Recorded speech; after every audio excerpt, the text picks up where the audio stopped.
하나솔루션 2022년 3분기 누적 실적을 스루풋 회계로 분석을 해서 소개를 하도록 하겠습니다.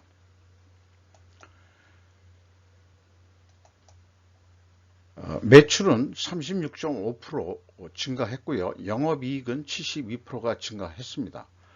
그리고 하나큐셀 첨단 소재를 2020년에 흡수 합병을 했는데 합병 이유는 무엇일까? 라는 질문을 던져보는 부제를 달아봤습니다.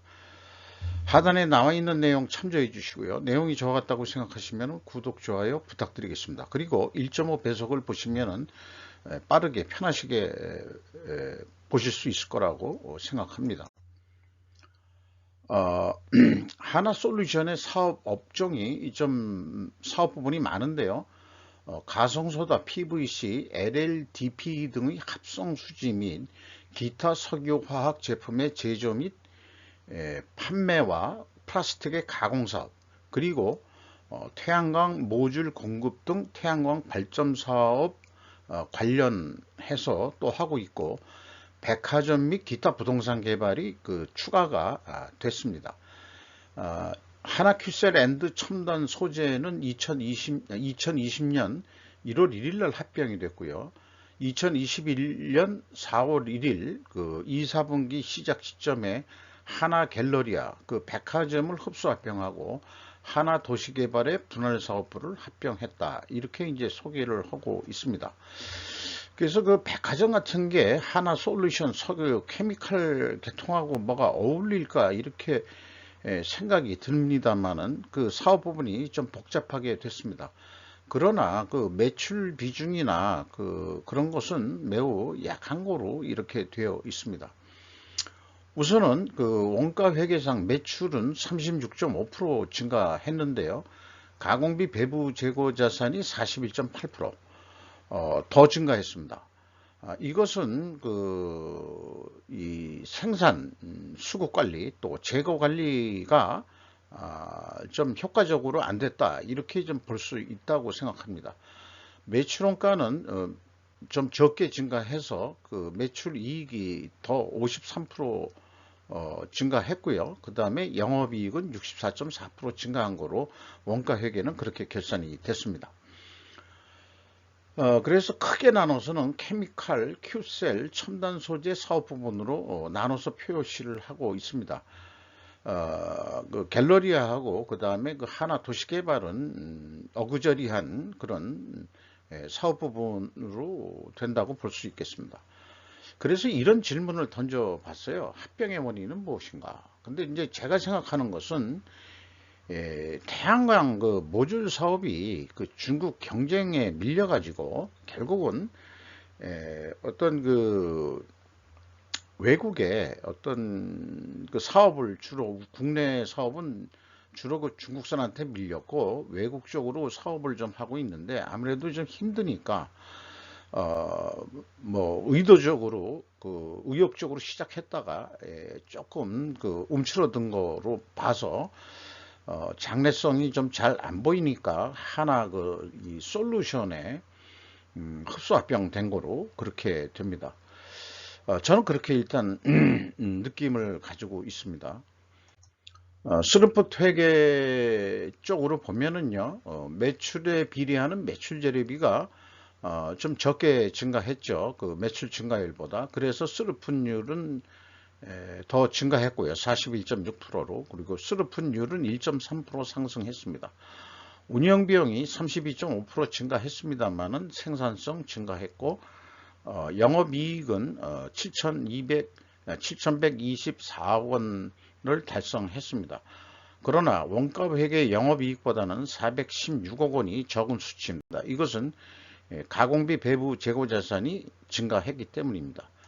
재고자산 내역을 보면은 가공비 배부 재고자산이 2,480억이 증가했습니다. 이것 때문에 원가회계 영업이익보다는 영업이익이 적게 나오는 것이 되겠습니다.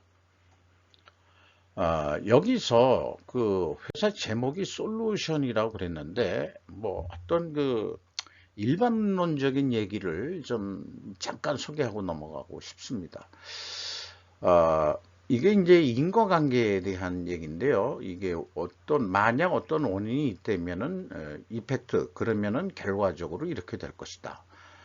그리고 이제 이거를 설명하기 위해서 because 왜냐하면은 뭐뭐 하기 때문이더라고 가정을 세운다. 이거를 이제 전문가가 to pass to our assumption. 우리 가정으로 가는 두 가지 길. 뭐 이렇게 이제 얘기를 좀 하고 있어요. 그래서 추가적으로 하는 얘기가 우리는 어떤 인과관계의 가정을 드러내야 한다. 요걸 제가 이제 그렇게 한번 번역을 해 봤습니다. 가정을 드러내야 한다. 서페이싱을. 그렇게 그 중요성이라고 얘기하고 있습니다만은, 가정을 드러낸다. 그러니까 우리나라 사람들은 가정이라는 말이 익숙하지가 않습니다. 논리 연습이나 논리적 사고에 별로 연습들을 안 해가지고 가정이라는 용어가 우리에게는 익숙치 않은 건데, 저도 늦게 배워가지고 많이 논리적 사고를 하려고 노력하고 있는 중인데요. 설명하는 그 과정에 전문가가 unintentional make a mistake 이렇게 소개하는 부분이 있고, intentional 해가지고 aiming for outcome to better suit wants or needs 이렇게 되어 있습니다. 이거를 어떤 레시피에 비유를 해서 사람들한테 인식하게끔 쉽게 소개한 건데요.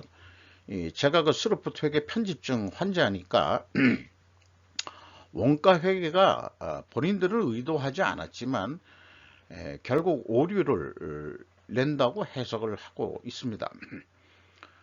당초는 좋은 의미로 시작을 했겠죠. 원가 회계가. 죄송합니다. 그리고 스루프트 회계에는 요구 또는 니즈에 더 적합한 결과를 목표로 하고 있다. 이렇게 소개를 해드리고 있습니다. 그리고 이 여성분이 리자 샤인코프라는 제약이론 경영의 전문가이신데, 네 가지 팩터에 대해서 시리즈로 잠깐 간단하게 우선 이 사람들의 관심을 유발할 수 있는 어떤 그런 동영상을 유튜브 상으로 올린 거를 제가 좀 요약해서 캡처를 해 봤습니다. 일반적으로 우리는 인생이 복잡하다고 생각하고 그 다음에 항상 대립이 있다. 요거 이제 이렇게 줄다리기 하고 있는 거 아니에요? 윈 로즈라 그러면은 사실상 루즈 로즈라고 발음해야 되나요? 윈인이 아니고 사실은 패패가 되는 거다. 이렇게 소개를 하고 있는데, 오징어 게임에 우리 줄다리기 같은 성격이라고 그렇게 보여집니다. 그리고 이제 사람에 대한 얘기가 있는데, 사람을 어떻게 인식하냐 그러면은 이게 성선설이다 성악설이다 뭐 이 동양 철학에서는 이런 게 있습니다만은 피포라 굿이라고 그냥 표현을 하고 있습니다. 그리고 역시 지식은 필요한 거다 이렇게 얘기를 하고 있습니다. 그래서 여기 우측에 있는 그림들은 어떤 내재된 단순성에 의해 가지고 그것을 찾아낼 수 있다면은 어려운 문제 하나 솔루션이라고 이름을 붙였길래 어떤 그런 해결책을 찾아낼 수 있는 길이 있다라는 거에 잠깐 느낌이 와가지고 소개를 했습니다만은 이것은 또 나중에 별도로 한번 논리적으로 또 설명을 해 볼까 합니다. 핵심적인 것은 이 앞장에서 가정 얘기를 했는데 가정 이유가 정말 이유일까 하고서 더 말하자면은 핵심 근본 원인을 찾아 들어가는 그런 과정을 이분이 하고 있는데, 이분이 역시 유대인으로 알고 있습니다. 이름을 이렇게 붙이는 거 보면은 코프라는 이름을 붙이는 걸 보면은, 그래서 이 콘플릭트라는 게 이제 갈등 대립 이렇게 이제 국내에서 번역을 하고 있는데, 이제 대립이라고 보면 되겠죠. 국내에서 우리 정치상으로는 여야 대립, 좌우 대립 이런 거로 얘기를 많이 하고 있죠. 그런데 이제 모든 그 대립은 해결할 수 있다. 이분은 이제 이렇게 이제 얘기를 하는데, 물론 기업 경영에 대한 거지만은 일반 사회라든가 정치에도 이것은 사실은 적용 가능한, 해결하고자 하는 그 뜻이 같다고 그러면 해결할 길은 항상 있다, 이렇게 얘기를 하고 있습니다. 여기서 많은 시간을 좀 보냈네요. 경영평가지표를 보면은 WCA 재고 회전율이 하락하고 스루프율은 상승했습니다. 이렇게 역방향이면 재고자산 매출원가 분식회계 개연성 가정을 제가 세우고 있는데요. 이거는 이제 이 분석 경험상 이런 가정을 세웠습니다. 그런데 회사는, 우리는 그런 회사 아니야. 그 반증을 해 줘야 됩니다. 영어로는 이제 falsification이라고 그러는데, 원재료 가격 상승과 원재료 가격이 하락했다면 이제 금액이 증가한 거니까 일단 수량은 제외하고요. 뭐 포함되겠지만 원재료 가격이 상승이 되고 판매 가격 상승으로 입증해야 된다.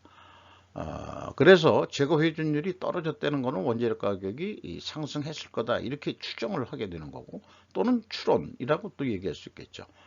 그리고 스루프율은 상승했다면 판매 가격은 상승했을 것이다, 이렇게 되는데, 뒷장에서 또 구체적인 데이터를 얘기하겠지만은 원재료 가격의 단순 평균 상승률은 11.81%였습니다. 근데 재료 비율이 83.2%, 전체입니다. 그 사업 부분 통틀어 가지고, 그러면 그 제품 가격 인상 압력률은 9.8%인데, 단순 평균으로 그 회사가 제시한 거로는 제품 가격이 26.8%가 증가를 했다. 그래서 이익이 많이 났다.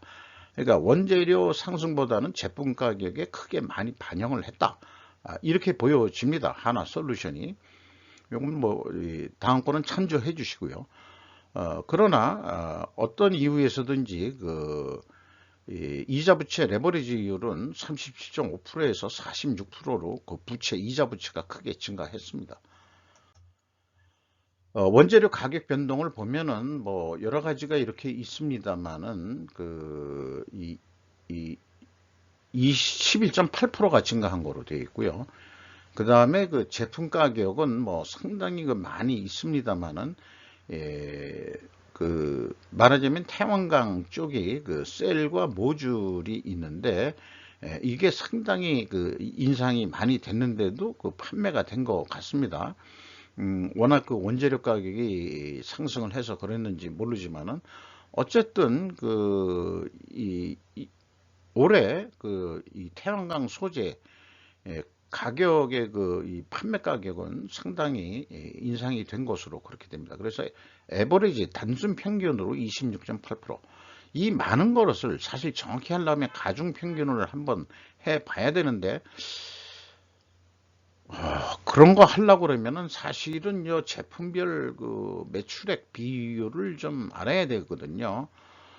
그런 거 하려고 그러면 사실은 좀 뭐 돈이라도 뭐 받고 한다 그러면은 또 그런 또 데이터를 사실 입수하기도 쉽지가 않습니다. 이 딱딱 원재료의 아니 제품에 대응하는 매출액이 정확하게 나와 있는 거 수도 있고 아닐 수도 있기 때문에요. 굳이 변명을 하면은 그래도 우리는 흐름을 보는 거니까 그냥 단순 평균으로 하고 있습니다. 비용의 성격적 분류 내용을 디카플링해서 두 가지로 크게 CSM 매출원가 재료비하고 운영비용으로 디커플링을 합니다. 매출원가 재료비는 34.3%가 증가했고요. 운영비용은 35.5%가 증가했습니다. 가공 비율이 17.8%에서 16.8%, 1% 하락했습니다. 그러면은 상대적으로 원재료 가격이 상승했다. 여기서도 원재료 가격이 상승했다, 이렇게 추론할 수 있습니다.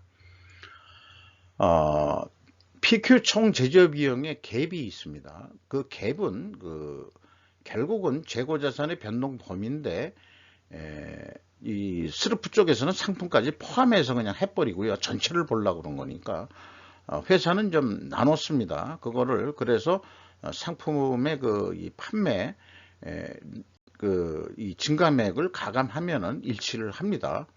그래서 이 2단계까지 그 재고자산 회계 투명성은 일치한다 이렇게 볼 수 있고요. 그런데 아쉽게도 현금 흐름표 기준 전체 재고자산의 증감액은 갭이 있는데 재고자산 평가손실 환입액을 그 가감해 줘도 갭2로 남습니다. 거기다가 이제 이렇게 틀린 경우가 흡수 합병할 경우에 인수 재고자산이 있어서 딱 맞아떨어지면 좋은데 회사가 제시한 거는 여기 있는 금액이거든요. 이거를 이제 빼주면은 최종적으로 한 5억 원 차이가 나고 올해 그 다음에 작년에는 31억 원 차이가 나는 거로 되어 있습니다. 이런 부분이 좀 불명확한 부분이라서 재고자산 매출원가 회계가 투명하다고 얘기하기는 좀 어렵겠습니다. 운영비용 중에서 인건비가 5,986억 원이나 집행이 됐는데 40%가 증가가 됐습니다. 흡수 합병 등으로 직원 수가 많이 증가된 거로 보이지만은 실질적으로 직원 수는 213명이 감소했습니다. 그러면 2020년에 흡수 합병을 했고 올해 2021년도 4월 달에 또 합병을 했으니까 일단은 모아놓고 보통 이렇게 흡수 합병하면은 이 피해를 보는 부분 직종들은 사무관리직들이 많이들 이 피해를 봅니다.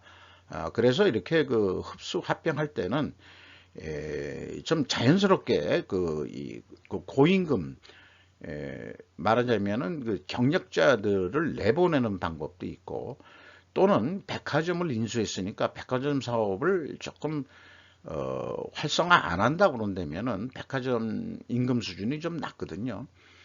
그런 등등으로 해가지고 결론적으로는 저임금 사건이 좀 나갔다 본다 그러면은 임금 인상이 44.1%나 크게 상승한 거로 이렇게 산출이 됩니다.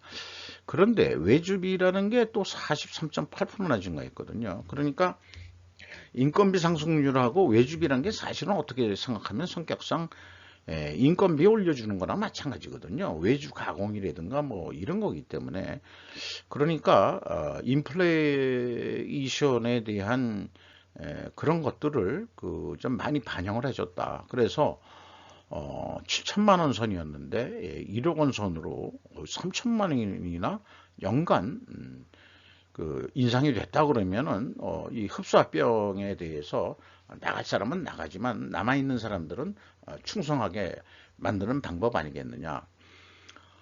일론 머스크는 트위터를 인수하면서 대거 직원들을 해고했지만은 우리나라 기업 청소라는 게 남아 있는 사람들은 월급을 올려준다. 213명은 물론 아깝게도 퇴출이 되신 분들이지만 저같이 좀 노땅들 아니겠느냐 뭐 이런 생각도 해보고 또는 백화점 같은 경우에는 젊은 사원들도 많이 나갔을 거라고 생각을 합니다. 운송 보관비가 한 900억 나갔는데 24.1%가 증가했습니다. 이렇게 분석을 해서 연말까지 매출액을 예상을 해보면은 한 9조 2천억 원 정도 하지 않겠냐. 근데 재고가 40% 증가한다고 봤습니다. 3분기까지 40 한 몇 프로가 증가를 했는데 조금 연말에는 좀 줄여보자 노력을 해서 40%만 증가한다고 그러면은 예상 계획은 재고자산 증감액을 감안 안 했을 때는 한 9,424억 원이 남는 게 되어 있는데 이게 케미칼 쪽이 워낙 마진이 좋아서 그런지 그래도 재고가 40% 증가하면은 이 우수리가 깎였는데도 불구하고 1조 2천억 원의 영업이익이 나는 것으로 원가회계상으로는 그렇게 예측이 됩니다. 그러면은 스루프 쪽에서 볼 때는 기존에 나와 있는 분석 데이터를 가지고 부풀림 없이 그대로 얘기하면은 8조 8천억 정도뿐이 나오질 않습니다. 그래서 8조 8천억으로 하면은 이게 또 너무 남는 게 없어서 888 이 트리플로 한번 잡아봤습니다. A 트리플로 그렇게 돼도 한 8,864억 원이 남는 거로 되어 있는데 원가 회계는 뭐 1조 원이 넘는 거로 그렇게 되어 있잖아요. 그러면은 이게 스루프상으로는 어떻게 이익을 더 내겠냐? 그러면은 재고 회전율을 구회전 3% 정도 증분을 시키는 거로 하면은 실제 그 매출액은 한 6% 증가해서 9조 4천억 정도 하게 될 것이다. 그러면은 1조 원대의 영업이익을 낼 수 있다. 이것이 이제 이 스루프 사고 방식에 의한 9% 구회전을 하면은 이 3% 증분시키는 건데 매출은 6% 거의 배가 증가하는 거거든요.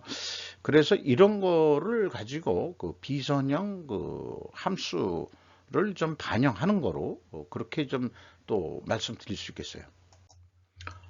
주가를 보면은 이게 일반 주가들은 대부분 그 우리나라 이 코스피가 떨어지고 있는데 2021년 말보다 그러니까 연초보다 14,800원이 상승했습니다. 그래서 장부 가격 대비 110%까지 지금 주가가 형성이 됐습니다. 그 성과도 뭐 물론 좋으니까 또 성과가 또 밑받침이 되고 뒷받침이 되고 있다 이렇게 생각을 합니다. 하나가 36.35% 가지고 있고요. 국민연금공단이 10%선 가지고 있고 외국인이 거의 25% 지분을 소유하고 있습니다. 이상 하나 솔루션 2022년도 3분기 누적 실적을 스루풋 회계로 분석을 해서 소개를 해 드렸습니다. 이상 마치도록 하겠습니다. 감사합니다.